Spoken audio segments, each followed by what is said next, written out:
अच्छा जी, तो let's start. और ये बुक है the culture of power and governance of Pakistan 1947 to 2008। और ये बुक लिखी है डॉक्टर इल्हान नियाज ने। ठीक है। और ये एक बहुत बहुत इंसाइटफुल बुक है। अगर हम पाकिस्तान के अंदर पावर और पावर की जो डायनेमिक्स हैं, अगर हम उनको समझना चाहते हैं तो ये किताब जो है ये बहुत ज़्यादा हमें हेल्प करती है। और मल्टीपल जो चीज़ें हैं वो इसके अंदर जो है वो हमें सीखने को भी मिलेंगी। और पाकिस्तान के अंदर गवर्नेंस, पॉलिसी और जो स्टेट पावर है उसको अंडरस्टैंड करने के लिए it will be very very helpful. तो सबसे पहले तो वो जाते हैं हिस्ट्री के अंदर, और वो इस इंडियन सब कॉन्टिनेंट जो है इसकी हिस्ट्री में वो देखते हैं कि लास्ट 4000 ईयर्स यहाँ पर नैंडा डायनेस्टी ने रूल किया है, गुप्ता डायनेस्टी ने रूल किया है, मौर्यन अंपायर चंद्रगुप्त मौर्य ने स्टैब्लिश की, उन्होंने इसके ऊपर रूल किया है। फिर अगर मुस्लिम्स की बात करें तो यहाँ पे दिल्ली सल्तनत कायम हुई। फिर दिल्ली सल्तनत के बाद जो मुगल्स हैं, तो डॉक्टर साहब ने ये हिस्ट्री को देखा है कि ये जितने भी यहाँ पर गवर्नेंस के सिस्टम या जो ताकतें डायनेस्टीज कायम हुई हैं वो इन सब को जनरलाइज्ड करके तो वो कहते हैं कि ये जितनी भी हुकूमतें हैं,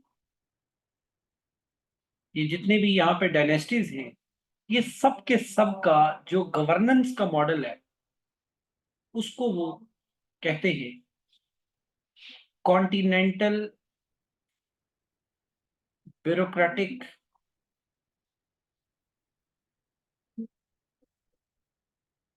अंपायर।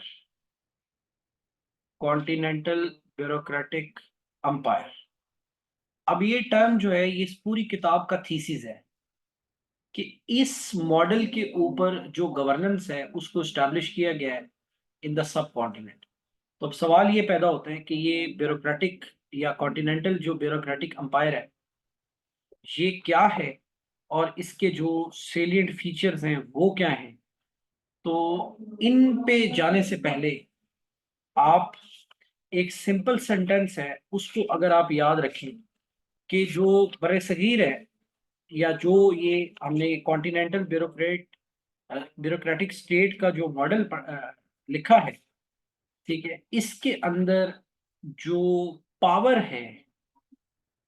अब आपने भूलना नहीं है कि हमारा टाइटल क्या है। हमारा टाइटल है the culture of power and governance of Pakistan. तो उस एतबार से अगर हम देखें तो यहाँ पे फिर हमें ये देखना पड़ेगा कि व्हाट इज द नेचर, ठीक है, ऑफ द पावर जो यहाँ पे एक्सरसाइज की गई है। तो यहाँ पे जो पावर एक्सरसाइज की गई है उसके लिए डॉक्टर साहब ने मल्टीपल वर्ड्स यूज किए हैं, और ये वर्ड्स आपको आज की कह लें लेक्चर का टेक अवे है। सबसे पहले यहाँ पे जो पावर का मॉडल एक्सरसाइज हुआ है अंडर कॉन्टिनेंटल ब्यूरोक्रेटिक अंपायर वो है आर्बिट्रेरी। जी। नंबर 2 वो है इडियोक्रेटिक। जी, इडियोक्रेटिक। नंबर 3 वो है रिएक्शनरी।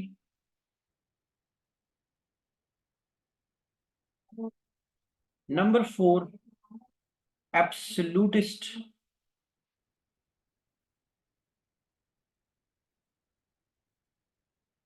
और नंबर 5 सेल्फ सर्विंग,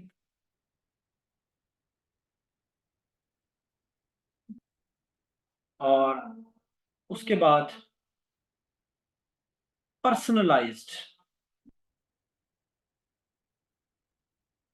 तो आप यूं कह सकते हैं कि अगर आप आज मॉडर्न क्वेश्चन करें, जब भी पाकिस्तान के जो 47 से आज तक के इंस्टीट्यूशंस हैं या जो बिहेवियर्स हमने शो किए हैं, तो आप पाकिस्तान के अंदर जो पावर का एक्सरसाइज, अगर आप आज के बाद इन वर्ड्स को सामने रख के, तो पाकिस्तान के इंस्टीट्यूशंस का, पाकिस्तान की रियासत का जो बिहेवियर है, पाकिस्तान की जो पॉलिटिकल पार्टीज का बिहेवियर है, पाकिस्तान के दीगर जो स्टेट इंस्टीट्यूशंस हैं, उनका जो बिहेवियर है, अगर आप उसको सामने रखेंगे, तो फिर ये वर्ड जो है ये फौरन आपकी मदद करेंगे और आपको समझ आ जाएगी कि पाकिस्तान के अंदर आज भी जो ताकत है वो इन्हीं जो लाइंस हैं उसके ऊपर जो है वो चल रही।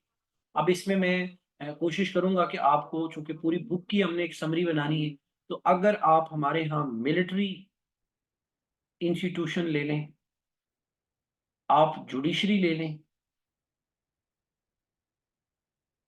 या आप एग्जेक्टिव ले लें, तो इनके इंपीरिकल एविडेंस मौजूद हैं।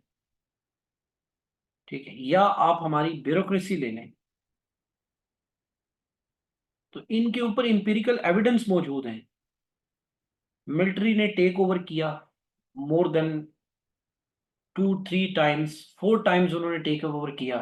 जुडिशरी ने अपनी अपॉइंटमेंट, और चीफ जस्टिस ने अपने जो इख्तियारात हैं, वो मैं लंबी बात किए बगैर सिर्फ 184(3) का जो एक्सरसाइज किया गया है इन द पास्ट 10 12 ईयर्स, उसको आप देख लें। या इससे पहले पाकिस्तान के जो प्रेसिडेंट थे उनके पास पावर थी 58(2)B की, उसका इस्तेमाल देख लें। या हमारे जो ब्यूरोक्रेट्स हैं, कि पाकिस्तान के अंदर जो पहला मार्शल लॉ लगा, वो पुलिस सर्विस ऑफ पाकिस्तान के ऑफिसर थे, जो गवर्नर जनरल थे उस टाइम के, आपके गुलाम मोहम्मद, और बाद में फिर आर्मी जो है उन्होंने उसको टेक ओवर किया, और वहां से लेके आज तक आप आ जाए तो आप को अंदाजा हो जाएगा कि पाकिस्तान के जो मेजर इंस्टीट्यूशंस हैं उनका सोसाइटी के साथ जो डील करने का तरीका है वो वही है जो दिल्ली सल्तनत के सुल्तानों का था, या मुगल बादशाहों का था, या मौर्यन जो किंग्स थे उनका था, या गुप्तास का था। तो इनके अंदर कोई सिग्निफिकेंट चेंज जो है वो एज सच नहीं आई।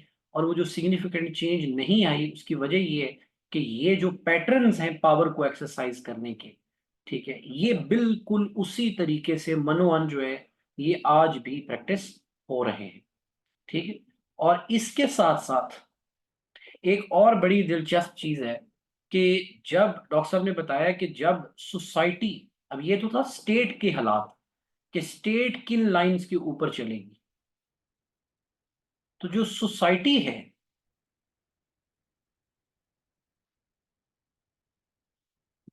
वो कहते हैं कि जब कोई भी मुआशरा जब इस तरह की एक्सरसाइज ऑफ पावर का यूज टू हो जाए, एडिक्टिव हो जाए, या उसको एक लंबा अरसा जो है वो इन असूलों के ऊपर जो है वो चलाया जाए, तो वो सोसाइटी के अंदर भी कुछ करेक्टरिस्टिक्स डेवलप हो जाते हैं। ये भी बड़े काम की चीजें हैं कि ये आपको बताएंगी कि पाकिस्तानी मुआशरे में आजकल बहुत बात हो रही है कि हमारे यहाँ इनकलाब क्यों नहीं आता, तब्दीली क्यों नहीं आती, और लोग जो हैं वो क्यों रेजिस्ट नहीं करते। और इस तरह की बहुत सारी बातें आप सबको पता है कि आजकल आप लोग कर रहे हैं, कि जो सोसाइटी के एतबार से रेलिवेंट हैं। तो वो कहते हैं कि सोसाइटी की हो जाती है एटोमाइजेशन। ये मैं अभी इनकी डिटेल भी अगर आप कहेंगे तो शेयर कर लूंगा। एटोमाइजेशन। दूसरा, सोसाइटी के अंदर आ जाती है एपथी, APATHY। नंबर 3 पे सोसाइटी के अंदर आ जाती है फैटलिज्म। जी। नंबर 4 पे म्यूचुअल डिस्ट्रस्ट।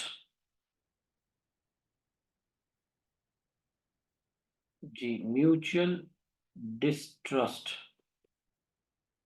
उसके बाद नंबर 5 पे रिस्क अवर्जन। आपको ऐसे लगेगा कि जैसे आपकी बात हो रही है या मेरी बात हो रही है, रिस्क अवर्जन। और number 6 extreme greed. Extreme greed. तो ये सोसाइटी जो है वो इस तरह की हो जाती है। तो आप यहाँ से जो अपने पेपर्स के लिए या ओवरऑल जो स्टूडेंट्स हैं आप में से, वो ये टेक अवे ले सकते हैं कि जब भी हमें पाकिस्तान के अंदर पॉलिटिकल पावर को, पॉलिटिकल कल्चर को डिफाइन करना है तो ये पॉइंट्स हमारे काम आएंगे।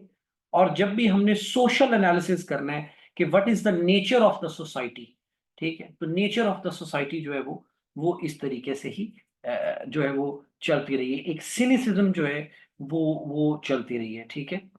और उसके बाद जी, अब जरा इसका थोड़ा खोलते हैं इसको कि ये तो हो गया ना असूल, कि जिन असूलों के ऊपर ये स्टेट चलती थी और मुआशरा किस तरह का होता गया वक्त के साथ साथ।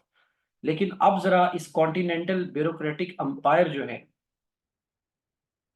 जी, कॉन्टिनेंटल ब्यूरोक्रेटिक अंपायर जो है, अगर आप इसके करेक्टरिस्टिक्स देखें तो ऑब्वियसली इसके जो करेक्टरिस्टिक्स हैं, ठीक है, अब वो हमें कुछ तो चीजें समझ आ गई हैं कि इसके करेक्टरिस्टिक्स ये थे कि यहाँ सेंट्रलाइजेशन ऑफ पावर है। यानी कि जो बादशाह होता था वो ताकत को तकसीम करना, डिवॉल्व करना, उसको इतना वो उसकी फेवर में नहीं जाता था, ठीक है। दूसरा, वो जो ताकत का इस्तेमाल करता था वो रूथलेस था, वो आर्बिट्रेरी था और एब्सोल्यूट था। तीसरी चीज ईडियो अपना कॉन्टिनेंटल ब्यूरोक्रेटिक अंपायर की, कि जो स्टेट थी, जिस तरह आज आपकी मॉडर्न स्टेट है उसकी तरह नहीं, बल्कि वहां पर जो स्टेट होती थी वो पर्सनल स्टेट है रूलर की, या आप उसको कह सकते हैं कि पर्सनल प्रोप्राइटरशिप है। जी, पर्सनल प्रोप्राइटरशिप जो है वो है रूलर की। अब इसका क्या मतलब है? इसका मतलब है कि लोगों के जो राइट्स हैं और लोगों की जो लैंड है वो मुकम्मल तौर पर कंप्लीटली वो सॉवरन की जो क्या है, विल है। जी, उसके बाद नंबर 4 एक स्ट्रॉन्ग ब्यूरोक्रेटिक इंटेलिजेंशिया। जी, ब्यूरोक्रेटिक इंटेलिजेंशिया। अब असल जो पॉइंट है वो ये है, आप इसका नाम भी पढ़ेंगे ना, कॉन्टिनेंटल ब्यूरोक्रेटिक अंपायर। अब अगर आप इंडियन जो सोसाइटी अपना स्टेट है इसका आप अगर मैप देखें तो इवन अकबर के दौर तक तो काबुल से लेके, ठीक है, तो ऑल द वे जो है वो सारा ये इलाका जो है जहां आज मॉडर्न पाकिस्तान और इंडिया है, ये सारे का सारा ये ऑब्वियसली सब कॉन्टिनेंट का पार्ट था। तो अब इसको अगर चलाना है, यहाँ पे सॉवरन बैठा है, तो ऑब्वियसली बात है कि उसको इसकी एडमिनिस्ट्रेटिव डिवीजन करनी पड़ेगी। तो इसीलिए फिर प्रोविंसेस क्रिएट हुए, किए जाते थे। फिर उन प्रोविंसेस को आगे फर्दर डिवीजन्स के अंदर क्रिएट किया गया, और जो डिवीजन्स हैं उनको डिस्ट्रिक्ट्स में,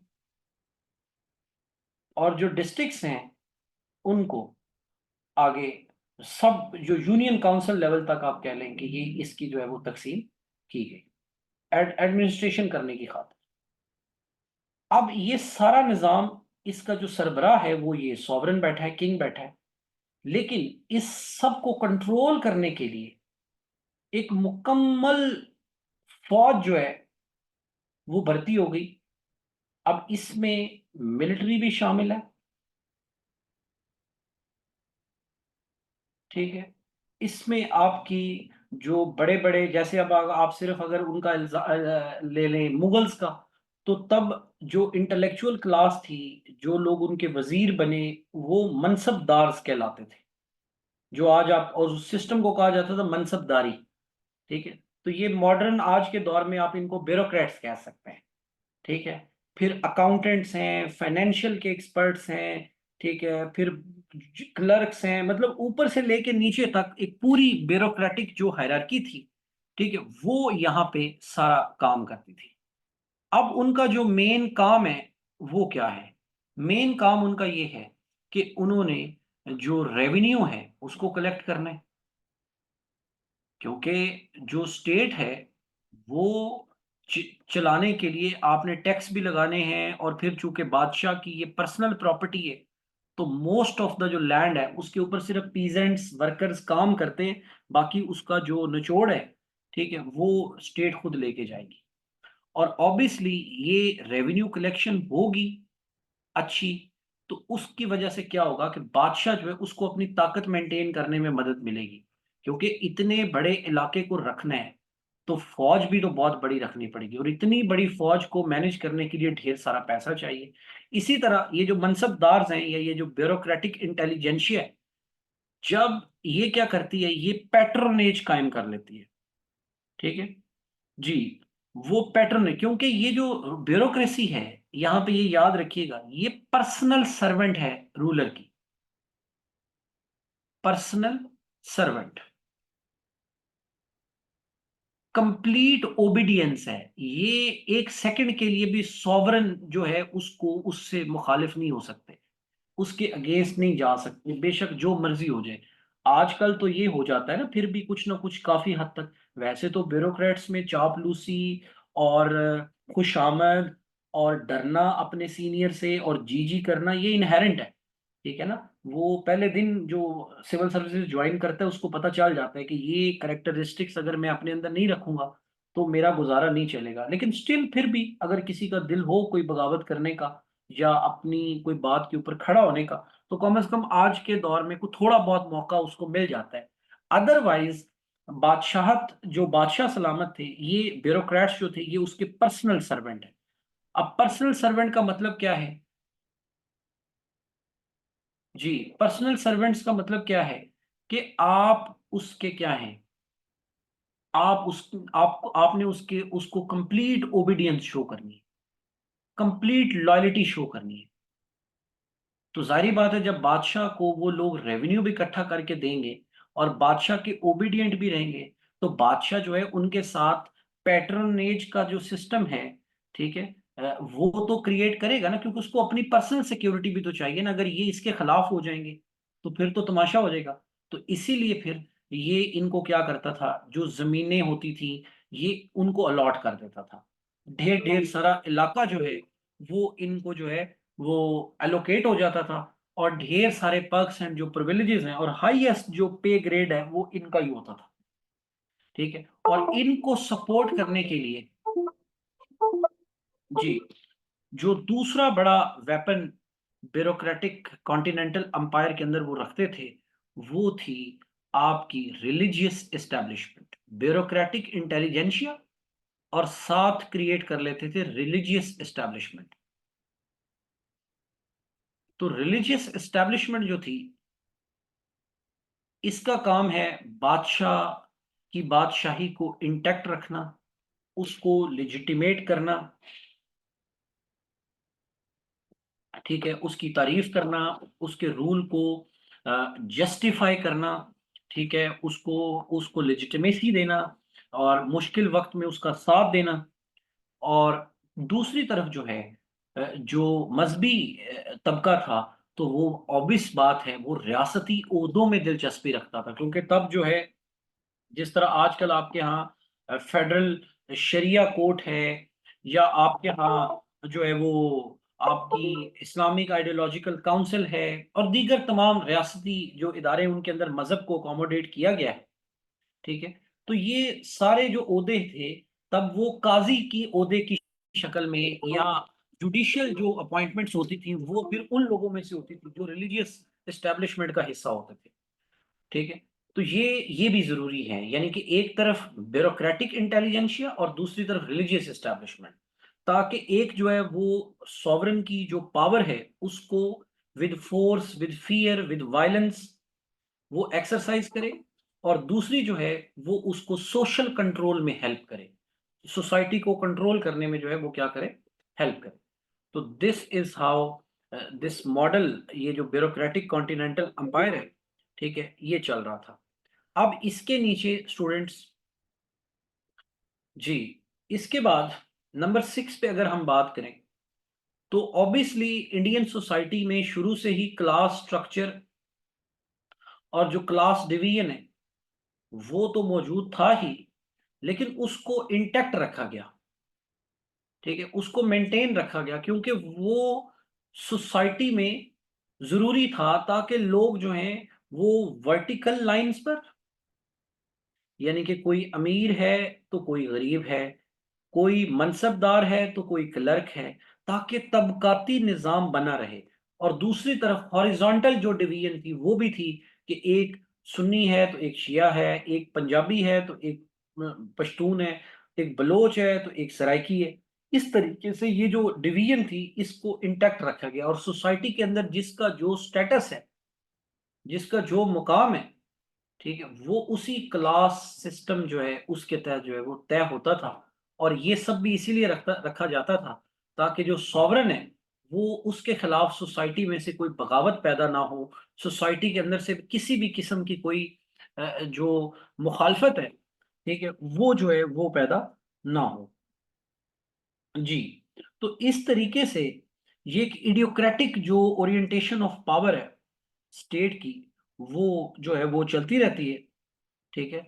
और लोग जो हैं वो आहिस्ता आहिस्ता जो हैबिचुअल हो जाते हैं, यानी कि ये इडियोक्रेटिक जो पावर है इसमें फोर्स और वायलेंस और फियर, ये तीन चीजें जो हैं ये लोगों के ऊपर इंस्टिल की जाती हैं, ताकि वो अपना जो बादशाह है उसके ताबेदार भी रहें, और वो उसकी अथॉरिटी को, उसकी जो मोनोपोली है उसको कभी भी जो है वो चैलेंज करने की जुर्रत ना कर सके, ठीक है। तो ये जितने भी फोर्सेस फैक्टर्स आपने अभी डिस्कस किए हैं, ठीक है, अगर आप इनको रिलेट करें अपने जो मॉडर्न इंस्टीट्यूशंस हैं उनके साथ, तो चाहे पुलिस है, चाहे आर्मी है, चाहे जुडिशरी है, चाहे हमारी पॉलिटिकल पार्टीज हैं, तो आपको मेरा ख्याल है यही सेम जो कल्चर ऑफ पावर है ये एक्सरसाइज होता होता जो है वो नजर आएगा। और सोसाइटी जो है वो अभी भी इन्हीं लाइंस के ऊपर जो है उसको चलाने की जो है वो क्या होती है, वो कोशिश होती है। क्लियर होगी बात। अब इसमें डॉक्टर साहब का एक आर्ग्यूमेंट ये है कि जो एंग्लो सेक्सन्स हैं, यानी कि जो ब्रिटिश इंपीरियलिज्म है, ठीक है, ये हम पहले भी बात करते रहते हैं कि जो इंपीरियलिज्म है इसके ऊपर दो व्यूज हैं। एक वो लोग हैं जो इसको एक्सप्लॉइटेशन का टूल समझते हैं, और दूसरे वो लोग हैं जो कहते हैं कि नहीं, ये एक्सप्लॉइटेशन तो चले है ही है, ये अपने साथ कुछ ब्लेसिंग्स भी लेकर आई। तो उस ब्लेसिंग को डॉक्टर साहब ने नाम दिया है state of the laws, state of the laws, यानी कि ब्यूरोक्रेटिक कॉन्टिनेंटल अंपायर के जो सेलिएंट फीचर्स हैं उनसे हट के एक स्टेट का मॉडल बड़े सगीर में इंट्रोड्यूस कराया गया, जिसका नाम रखा गया स्टेट ऑफ द लॉज। तो यहां क्या हुआ कि यहां rule of law, rule of person नहीं, रूल ऑफ लॉ, इसको सुप्रीम माना गया। जी, दूसरी चीज, यहां पे जो सॉवरन या गवर्नमेंट की अथॉरिटी है वो भी सब्जेक्ट टू लॉ है। तीसरी चीज, जो सर्वेंट्स हैं, सिविल सर्वेंट्स हैं, they will not be the personal servants of the state या सॉवरन, बल्कि they will be the servants of the law, ठीक है। फिर स्लोली एंड ग्रेजुअली सिविल और मिलिट्री में डिफरेंस क्रिएट किया, और पावर शेयरिंग, सोसाइटी के साथ जो है वो पावर शेयरिंग।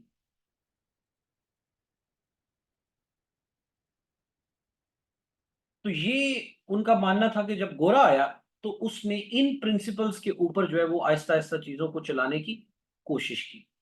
तो आज 2024 में जब मैं और आप बैठे हैं, तो आप सबको पता है कि आज भी हमारी लड़ाई क्या है, कि रूल ऑफ लॉ होना चाहिए या रूल ऑफ पर्सन होना चाहिए। तो ये बताइएगा कि हमारी किताबों में, हमारे आइन में जो ढांचा दिया गया है वो किसका लिखा हुआ है, रूल ऑफ लॉ का या रूल ऑफ पर्सन का?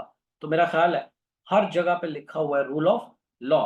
But when you see the exercise of power, तो वो रूल ऑफ लॉ पे होती है या रूल ऑफ पर्सन पे होती है? जी, व्हेन वी एक्चुअली सी कि how people practise the power. जी, इसी तरह हमें ये बताया गया कि अब जो पाकिस्तान के अंदर हुक्मरानी आएगी वो लोगों की रजामंदी से आएगी, वो कॉन्सेंट से आएगी।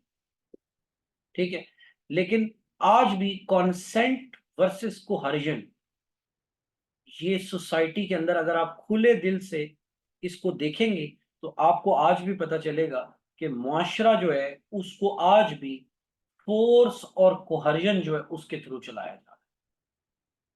उसके बाद स्टेट्स यहां पे यही करती रही हैं कि वो वायलेंस के थ्रू फियर क्रिएट करके सोसाइटी को कंट्रोल करती रही हैं। तो आज भी जब लास्ट रिजॉर्ट क्या होती है स्टेट के पास, कि वो प्रोटेस्ट करने वालों को या अपना हक मांगने वालों को या जिनसे वो एग्री नहीं कर रही होती, उनको वो वायलेंस के थ्रू फियर में लाती है और उनको कंट्रोल करने की कोशिश करती है। इसी तरह अगर हम अपनी ब्यूरोक्रेसी को देखें, जी, तो ब्यूरोक्रेसी जो है, आज के दौर की ब्यूरोक्रेसी इस बात से के हवाले से लकी है कि वो सर्वेंट्स ऑफ द सॉवरन नहीं है, they are the servants of the law. जी, they are the servants of law. लेकिन अभी आप ब्यूरोक्रेसी का जो कंडक्ट है उसको देख लें, पर्टिकुलरली दो इंस्टीट्यूशंस जो, एक पीएसपी क्लास और एक पीएएस क्लास, तो ये दोनों जो टॉप के ग्रुप्स हैं, अब पाकिस्तान में ये बात जुबान जद-ए-आम हो चुकी है कि जी ये ब्यूरोक्रेट इमरान खान के साथ है और ये ब्यूरोक्रेट जो ये नून लीग के साथ है। यानी कि bureaucrats are no more the servants of the law, they are no more the professionals. बल्कि अब वो इतना ज्यादा, चूंकि इनका मसला ये है ना, क्योंकि ये वो पुरानी जो मनसबदारी सिस्टम है या उसी लेगेसी में चले आ रहे हैं कि भाई हम आएंगे, स्टेट की जो पावर होगी उसको अपने जाती फायदे के लिए इस्तेमाल करेंगे और बादशाह बन जाएंगे। तो आज भी जो ब्यूरोक्रेट्स हैं उनका एटीट्यूड देख लें, ठीक है, उनसे गुफ्तगू करके देख लें, उनके साथ आप पब्लिकली डील करके देख लें, तो आपको बड़ा वाज़ेह अंदाज में ये नजर आएगा कि ना सिर्फ करप्ट है बल्कि इनकॉम्पिटेंट भी है। दोनों चीजों का कॉम्बिनेशन है, इनकॉम्पिटेंसी भी है और करप्शन भी है। यानी कि एक अफसर शाही जो वर्ड हम सुनते हैं, जी, एक जो अफसर शाही वर्ड हम सुनते हैं, ठीक है, वो हमें यहाँ पे जो है वो नजर आएगा लोगों के रवैये में।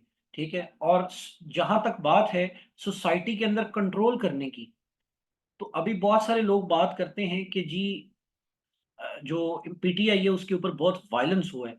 तो मेरा ये सवाल है कि उस वायलेंस के मैनेजर्स कौन है, उस वायलेंस को इन्फ्लिक्ट किया किस क्लास ने है? इस क्लास में पुलिस कंडक्ट कर रही है ना, आर्मी ने तो अभी पंजाब के अंदर या कहीं मेजर एरियाज में डायरेक्ट लोगों के साथ कोई लड़ाई झगड़ा किया ही नहीं है। तो ये लोग जो है ब्यूरोक्रेसी, जिस तरह वो अपने बादशाह के मतहत होते थे, तो आज की जो ब्यूरोक्रेसी है, ठीक है, ये भी पाकिस्तान के अंदर जो मिलिट्री एस्टेब्लिशमेंट है, ठीक है, ये उनके पर्सनल सर्वेंट्स हैं। यानी कि उनके कहने पे इनकी ट्रांसफर पोस्टिंग्स भी हो जाती हैं, उनके कहने के ऊपर बड़े बड़े जो ओहदे हैं इनको वो भी मिल जाते हैं, और उनके साथ मिलके ही जो करप्शन है उसका जो नेक्सस क्रिएट किया हुआ है, वो भी हमारी मिलिट्री और जो अपना सिविल ब्यूरोक्रेसी है, इनका ये नेक्सस जो है ये आज भी आपको नजर आता है। पांचवी चीज, जो ताकत है उसकी सेंट्रलाइजेशन। 75 ईयर्स हो गए हमने प्रॉमिस किया था कि हम एक फेडरेशन हैं, तो हम अपने सूबों को जो है वो उनके साथ पावर शेयर करेंगे। लेकिन हमने अपनी सेंट्रलाइजेशन की जो पॉलिसी है उसको इस हद तक कंटिन्यू रखा कि बांग्लादेश अलग हो गया।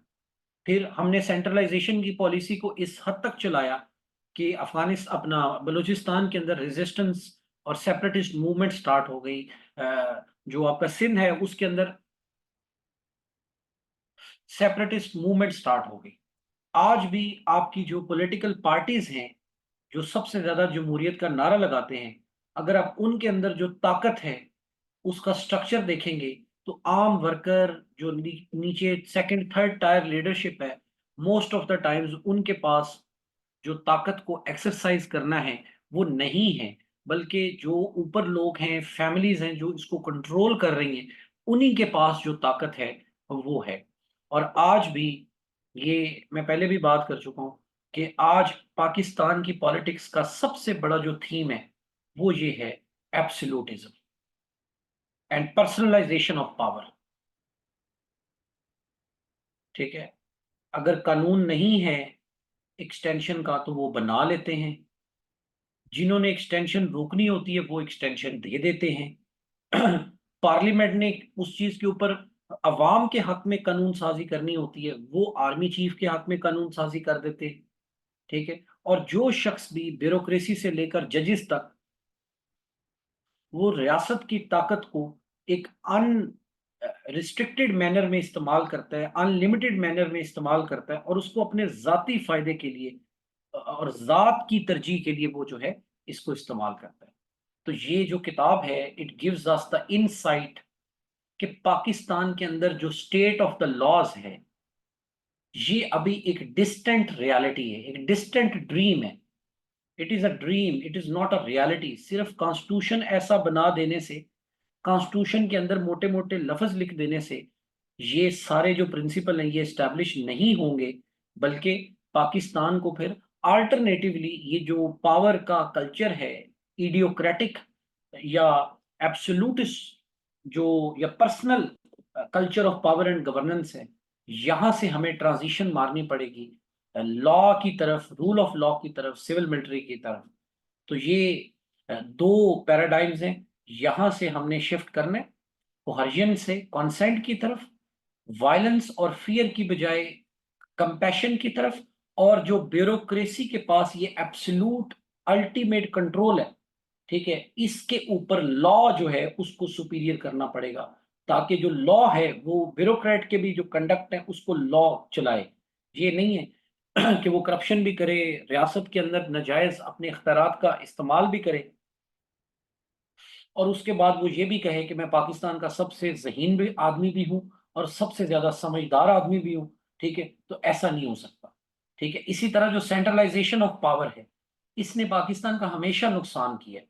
तो इसके लिए हमें जाना पड़ेगा डिसेंट्रलाइजेशन ऑफ पावर की तरफ, पावर शेयरिंग करनी पड़ेगी। इसी तरह जो ताकत एब्सोल्यूटिस्ट या पर्सनलाइज्ड है उसको हमें डेमोक्रेटिक जो मैनर है, जी डेमोक्रेटिक जो मैनर है उसके अंदर हमें उसको एक्सरसाइज करना पड़ेगा। अदरवाइज फिर पाकिस्तान उसी जो कल्चर है, जो culture of power and governance है, जो कोहेजन है, एब्सोल्यूटिज्म है, अदरवाइज फिर वही चलेगी और ना इससे आपकी डेमोक्रेसी स्ट्रांग होगी, वो भी स्ट्रगल करेगी।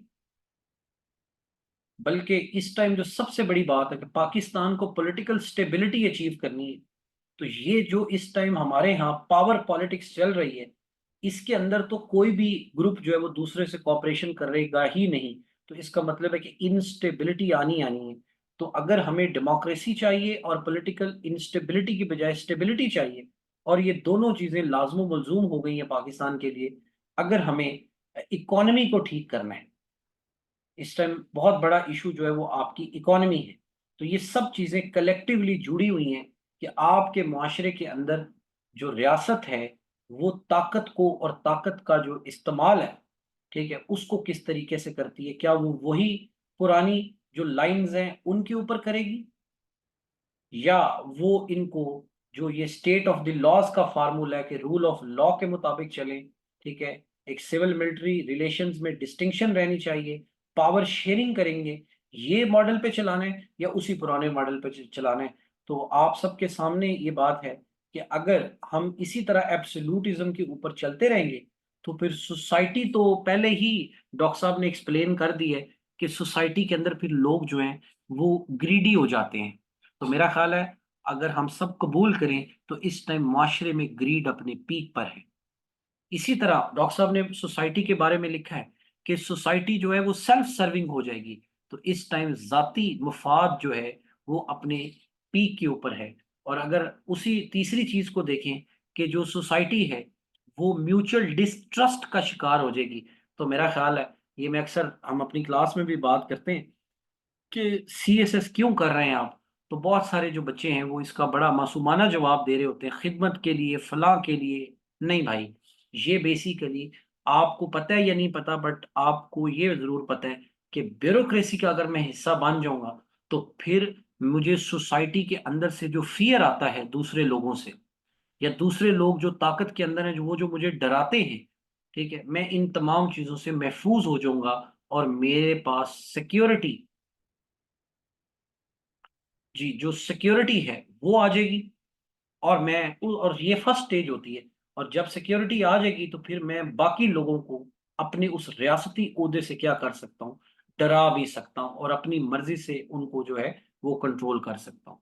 तो ये वो हैबिट्स हैं, ये वो करेक्टरिस्टिक्स हैं जो मुआशरे में बड़े डोमिनेंट हैं। और इसी यही वजह थी इस किताब को पिक करने की। इस पे मैं पहले भी बात कर चुका हूँ बट आज इस पे दोबारा बात की है ताकि आप लोगों को अंडरस्टैंडिंग आए कि ये जो भी हमारे इर्द गिर्द सिस्टम डेवलप हुआ है, ठीक है, ये सिस्टम कोई एक दिन में डेवलप नहीं हुआ, बल्कि ये हमारी हिस्ट्री के अंदर, ठीक है, हमारे डीएनए के अंदर ये क्या है, रूटेड है। तो जब तक हम इसको चेंज नहीं करेंगे, इसके अंदर कोई तब्दीली नहीं लेकर आएंगे, तो पाकिस्तान, उसकी गवर्नेंस, उसकी पॉलिसीज फिर इसी तरह जो फेलियर है उसका निशाना बनती रहेंगी। और अल्टीमेटली जो लोग हैं वो टेंशन में रहेंगे। And that is why Pakistan का मुआशरा अभी इस टाइम, हम ये तो नहीं कहेंगे अनार्की आ गई है, but Pakistani society is fast becoming ungovernable, क्योंकि the nature of the issues, ठीक है, is so complex and so diverse and so deep that even अब कोई एक इदारा अगर इस मुल्क को ठीक करना भी चाहे तो वो नहीं कर सकता। ठीक है। तो thank you very much. I hope कि you guys have learn something, ठीक है, from this book of the culture of power and governance of Pakistan. And I hope कि it gives you some insight, ठीक है, into the modern today's politics, कि क्या वाकई ही कुछ तब्दील हुआ है या नहीं हुआ। तो ये करेक्टरिस्टिक्स अगर आप सामने रखेंगे तो फिर ये आपको रोज पाकिस्तान की सियासत के अंदर और उसके इदारों की जो मैनिफेस्टेशंस हैं उसके अंदर ये नजर आएंगे। ठीक है जी। Thank you very much. और अपना ख्याल रखिए। बहुत शुक्रिया। जज़ाकल्लाह।